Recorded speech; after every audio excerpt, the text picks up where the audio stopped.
Ang mga pagsulay sa kinabuhi ko, nagkatagagaloya o kapag sa imong pagtuo. Apan igsuon ko ayaw kabalaga, dulang ka Jesus, itugyan ang tanan. Sa imong kinabuhi ang pagsulay, matag naman, ug ang pagtusa Ginoo magasulayan.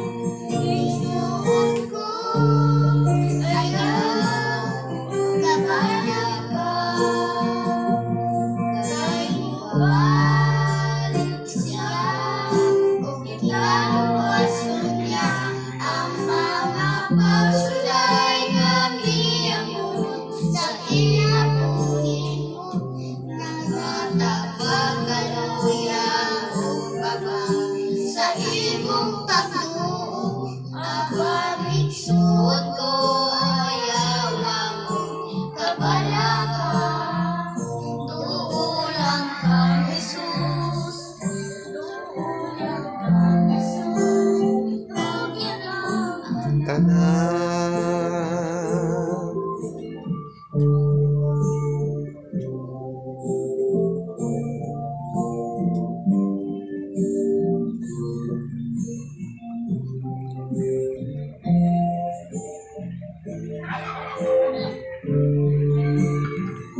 duulang kang Jesus, itugyan ang Tanan. duulang kang Jesus, duulang kang Jesus, duulang kang Jesus, itugyan ang tanan. Itugyan ang Tanan. Amen. akong verse na sa Juan 1:12. Kapag kadtong midawat o may salig kaniya, ihatagan niya o katungod na mahimong mga anak sa Dios. So sa akong design sa tibad, Sige dong, padayon lang. ang kasulatan nag-ingon, aduna kitay katungod nga mahimong mga anak niya tungod sa pagsalig o pagtuo mga anak na kita niya. Itawag na kita mga anak sa Dios tungod sa atong ligong pagsalig kang Kristo Jesus. So,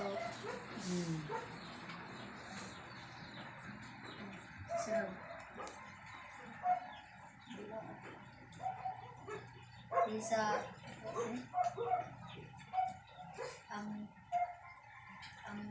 ang Dios may gugmaon. Amen. Ang Dios maghihatago ng mapasayloon. Pero ang tao makasasala, tungod sa sala, ang tao kuyang, dali ram maluya sa mga pagsulay nga mga Wow. Wow, next. Kinsa ako, anak sa Diyos. Sunod, ako matinumanan sa Diyos. Number 3, ako mo dawat o musalig kaniya. Number 4, kita mo dawat o musalig kaniya aron kita pa gahatagan o tungod nga mahimo kita mga anak sa Diyos.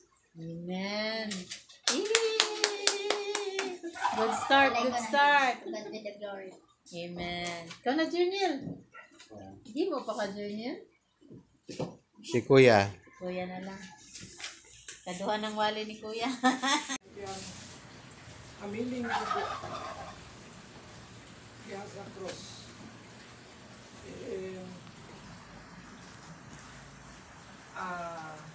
Yang sa iyang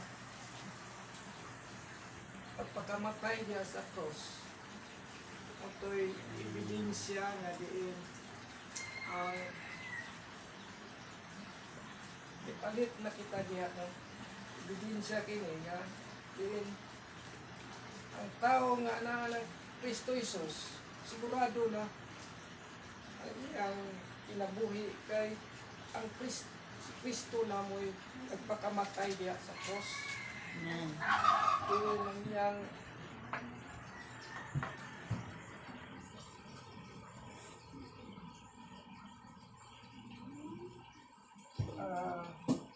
tapos ang sumpay busa gamita ang inyong lawas alang sa himaya sa Diyos. Yung atong kinabuhi naanak ang Kristo iya namang ipalit iya sa iyang amatyan niya ang tao iya sa cross sa Kalbaryo. Tapos niya gamita ang inyong lawas alang sa himaya sa Diyos. Yan na sa mga buhat ko na ito gamiton dili sa kalibutan ng mga daghang kayo makita nimo ang kalibutan na mga buloton. So, palit naman tayo sa Ginoo ang kinabuhi atong sa paggamit niya sa himaya sa Diyos. Amen. Kaya diha naa naman ang Espiritu sa Diyos atong kinabuhi na ang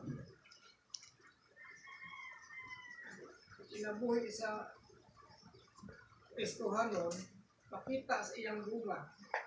Yan sa mga yan ipakita niya sa iyang mga bulaton niya sa asa man siya masakop na iglesia. Pakita ni mo diya yung kinabuhi. Kaya ang atong kinabuhi Nani ba no?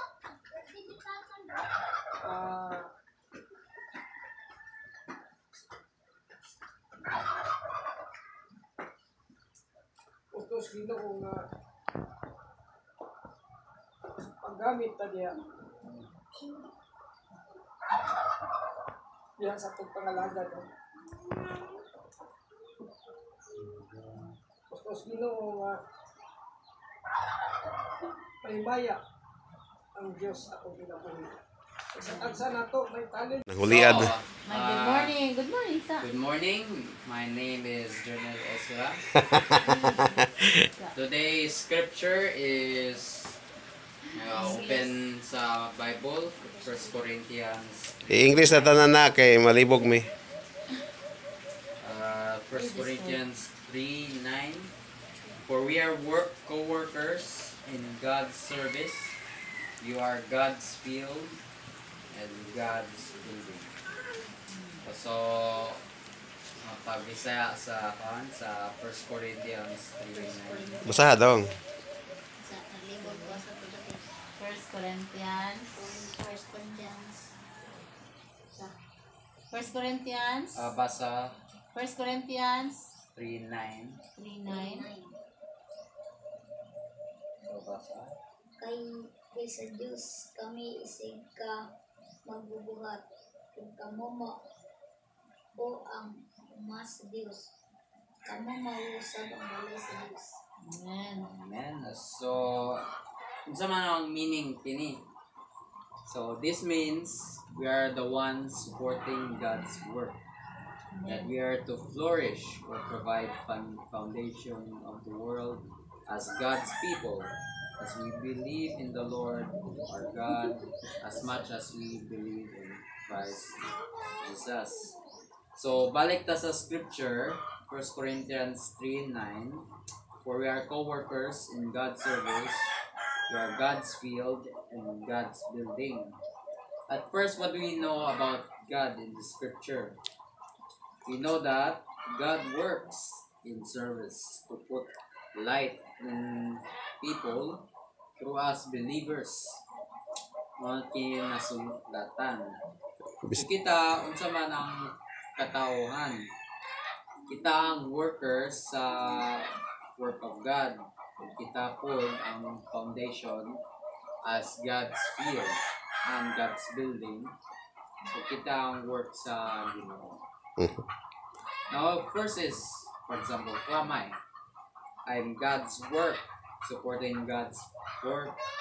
I'm God's field and God's building. Means that I will fulfill the works of God and I will flourish in God's field by spreading the word of God.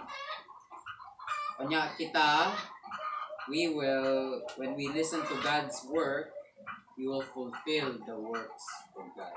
Amen. So, mana ng scripture o sa short message. God, glory to God. God bless. Amen.